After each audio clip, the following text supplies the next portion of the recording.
بسم اللہ الرحمن الرحیم۔ شروع اللہ کا نام لے کر جو بڑا مہربان نہایت رحم والا ہے۔ السلام علیکم ورحمۃ اللہ وبرکاتہ۔ الحمد للہ رب العالمین والصلاة والسلام علی النبی الکریم وعلی آلہ واصحابہ اجمعین، اما بعد۔ آج میری گفتگو کا موضوع ہے دنیا و آخرت کی کامیابی 7 صفات میں مضمر ہے، جیسے کہ اللہ تعالیٰ نے سورہ مومنون کی ابتدائی 11 آیات میں ذکر کیا ہے۔ فرمان الہی کا ملخص ترجمہ پیش خدمت ہے۔ ان ایمان والوں نے یقیناً کامیابی حاصل کر لی جن کی نمازوں میں خشوع و خضوع ہے، جو لغو کاموں سے دور رہتے ہیں، جو زکوٰۃ کی ادائیگی کرتے ہیں، جو اپنی شرمگاہوں کی حفاظت کرتے ہیں سوائے اپنی بیویوں اور ان کنیزوں کے جو ان کی ملکیت میں آ چکی ہوں، کیونکہ ایسے لوگ قابل ملامت نہیں ہیں۔ ہاں، جو لوگ اس کے علاوہ کوئی اور طریقہ اختیار کرنا چاہیں تو ایسے لوگ حد سے گزرے ہوئے ہیں، اور جو اپنی امانتوں اور اپنے عہد کا پاس رکھنے والے ہیں، اور جو اپنی نمازوں کی پوری نگرانی رکھتے ہیں، یہ ہیں وہ وارث جنہیں جنت الفردوس کی میراث ملے گی۔ یہ اس میں یعنی جنت الفردوس میں ہمیشہ ہمیشہ رہیں گے۔ خواتین و حضرات، اللہ تعالی نے انسان کی کامیابی کے لیے ان آیات میں اللہ اور اس کے رسول پر ایمان کے علاوہ 7 صفات ذکر فرمائی ہیں کہ اگر کوئی شخص واقعی کامیاب ہونا چاہتا ہے تو وہ دنیاوی فانی زندگی میں موت سے قبل ان 7 اوصاف کو اپنے اندر پیدا کر لے۔ ان 7 اوصاف کے حامل ایمان والے جنت کے اس حصے کے وارث بنیں گے جو جنت کا اعلیٰ و بلند حصہ ہے، جہاں ہر قسم کا سکون و اطمینان اور آرام و سہولت ہے، جہاں ہر قسم کے باغات، چمن، گلشن اور نہریں پائی جاتی ہیں، جہاں خواہشوں کی تکمیل ہے، جس کو قرآن و سنت میں جنت الفردوس کے نام سے موسوم کیا گیا ہے۔ یہی اصل کامیابی ہے کہ جس کے بعد کبھی ناکامی، پریشانی، دشواری، مصیبت اور تکلیف نہیں ہے۔ لہذا ہم دنیاوی عارضی و محدود خوشحالی کو فلاح نہ سمجھیں، بلکہ ہمیشہ ہمیشہ کی کامیابی کے لیے کوشاں رہیں۔ ایمان والوں سے مراد وہ لوگ ہیں جنہوں نے اللہ تعالی کی وحدانیت کا اقرار کیا ہے، حضور اکرم صلی اللہ علیہ وسلم کو پیغمبر تسلیم کیا اور آپ صلی اللہ علیہ وسلم کی تعلیمات پر عمل پیرا ہوئے۔ انسان کی کامیابی کے لیے سب سے پہلی اور بنیادی شرط اللہ تعالی اور اس کے رسول پر ایمان لانا ہے۔ اس کے علاوہ انسان کی کامیابی کے لیے جو 7 اوصاف اللہ تعالی نے ان آیات میں ذکر فرمائے ہیں وہ اختصار کے ساتھ آپ کے سامنے پیش کر رہا ہوں۔ نمبر 1، خشوع و خضوع کے ساتھ نماز کی ادائیگی۔ جن 7 صفات کے حاملین کے لیے اللہ تعالی نے قرآن کریم سورہ مومنون کی ابتدائی 11 آیات میں جنت الفردوس کا وعدہ کیا ہے، ان میں سے پہلی صفت خشوع خضوع کے ساتھ نماز کی ادائیگی۔ خضوع کے معنی ظاہری اعضاء کو جھکانے یعنی جسمانی سکون، اور خشوع کے معنی دل کو عاجزی کے ساتھ نماز کی طرف متوجہ رکھنے کے ہیں۔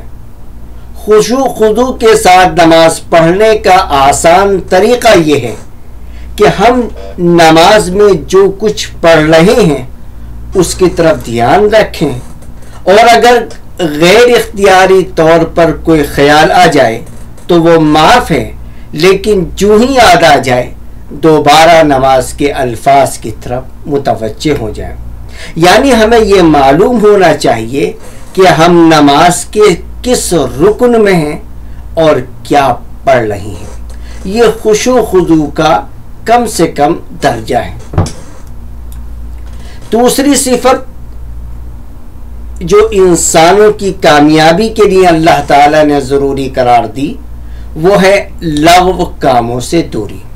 لغو اس کام اور بات کو کہتے ہیں جو فضول، لایعنی اور لا حاصل ہوں، یعنی جن باتوں یا کاموں کا کوئی فائدہ نہ ہو۔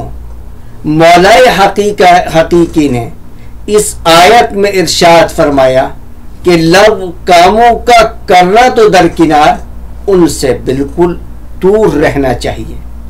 ہمیں ہر فضول بات اور کام سے ہمیں ہر فضول بات اور کام سے بچنا چاہیے، قطع نظر اس کے کہ وہ مباح ہو یا غیر مباح، کیونکہ نبی اکرم صلی اللہ علیہ وسلم نے ارشاد فرمایا انسان کا اسلام اسی وقت اچھا ہو سکتا ہے جب کہ وہ بے فائدہ اور فضول چیزوں کو چھوڑ دے۔ تیسری صفت زکوٰۃ کی ادائیگی۔ انسان کی کامیابی کے لیے تیسری اہم شرط زکوٰۃ کے فرض ہونے پر اس کی ادائیگی ہے۔ زکوٰۃ اسلام کے بنیادی 5 ارکان میں سے ایک ہے۔ اللہ تعالیٰ نے قرآن کریم میں نماز کے بعد سب سے زیادہ حکم زکوٰۃ کی ادائیگی کا ہی دیا ہے۔ چوتھی صفت شرمگاہوں کی حفاظت۔ اللہ تعالیٰ نے جنسی خواہش کی تکمیل کا ایک جائز طریقہ یعنی نکاح مشروع کیا ہے۔ انسان کی کامیابی کے لیے اللہ تعالیٰ نے ایک شرط یہ بھی رکھی ہے کہ ہم جائز طریقے کے علاوہ اپنی شرمگاہوں کی حفاظت کریں۔ اللہ تعالیٰ نے زنا کے قریب بھی جانے کو منع فرمایا ہے، وَلَا تَقْرَبُوا الزِّنَا۔ حضور اکرم صلی اللہ علیہ وسلم نے ارشاد فرمایا آنکھ بھی زنا کرتی ہے، اور اس کا زنا یعنی آنکھ کا زنا نظر ہے۔ آج روزمرہ کی زندگی میں مرد و عورت کی کثرت سے اختلاط، ملنا جلنا، مخلوط تعلیم، ایک ساتھ تعلیم، بے پردگی، ٹی وی اور انٹرنیٹ پر فحاشی اور عریانی کی وجہ سے ہماری ذمہ داری بڑھ جاتی ہے کہ ہم خود بھی زنا اور زنا کے لوازمات سے بچیں اور اپنے بچوں، بچیوں اور گھر والوں کی ہر وقت نگرانی رکھیں، کیونکہ اسلام نے انسان کو زنا کے اسباب سے بھی دور رہنے کی تعلیم دی ہے۔ زنا کے وقوع ہونے کے بعد اس پر ہنگامہ، جلسہ جلوس و مظاہروں کے بجائے ضرورت اس بات کی ہے کہ اسلامی تعلیمات کے مطابق حتی الامکان غیر محرم مرد و عورت کے اختلاط سے ہی بچا جائے۔ 5ویں صفت امانت کی ادائیگی۔ امانت کا لفظ ہر اس چیز کو شامل ہے جس کی ذمہ داری کسی شخص نے اٹھائی ہو اور اس پر اعتماد و بھروسہ کیا گیا ہو، خواہ اس کا تعلق حقوق العباد سے ہو یا حقوق اللہ سے۔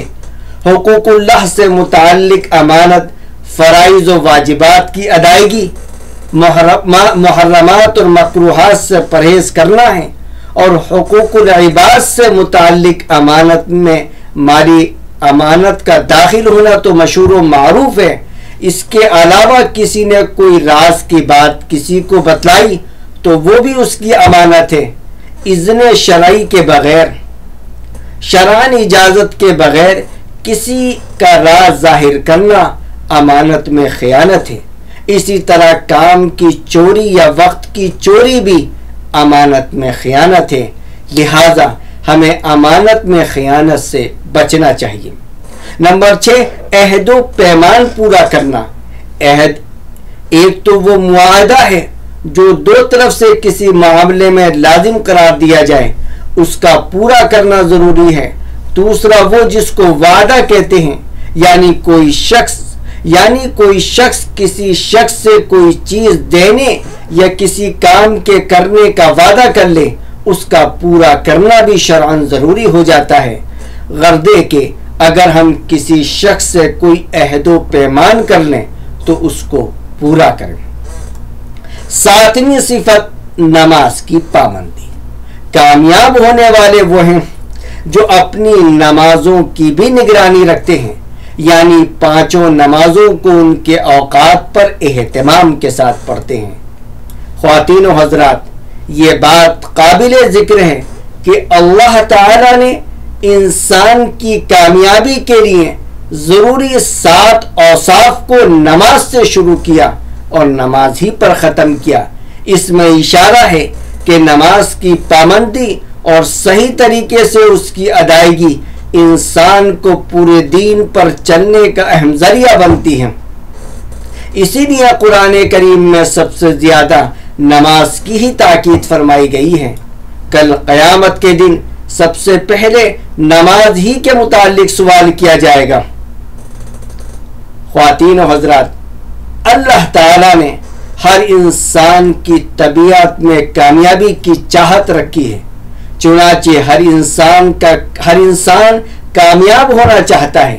ان آیات میں خالق مالک رازق کائنات نے بیان کیا کہ انسان کی کامیابی ایمان کے بعد 7 صفات میں مضمر ہے، پوشیدہ ہے، یعنی اگر ہم کامیاب ہونا چاہتے ہیں تو ہمیں چاہیے کہ ہم اپنے اندر یہ 7 صفات پیدا کریں۔ ان 7 اوصاف سے متصف ایمان والوں کو اللہ تعالی نے 10 اور 11 آیات میں جنت الفردوس کا وارث بتلایا ہے۔ اللہ تعالی ہم سب کو ان 7 اوصاف کے ساتھ زندگی گزارنے کی توفیق عطا فرمائے اور ہمیں جنت الفردوس کا وارث بنائے۔ السلام علیکم ورحمۃ اللہ وبرکاتہ۔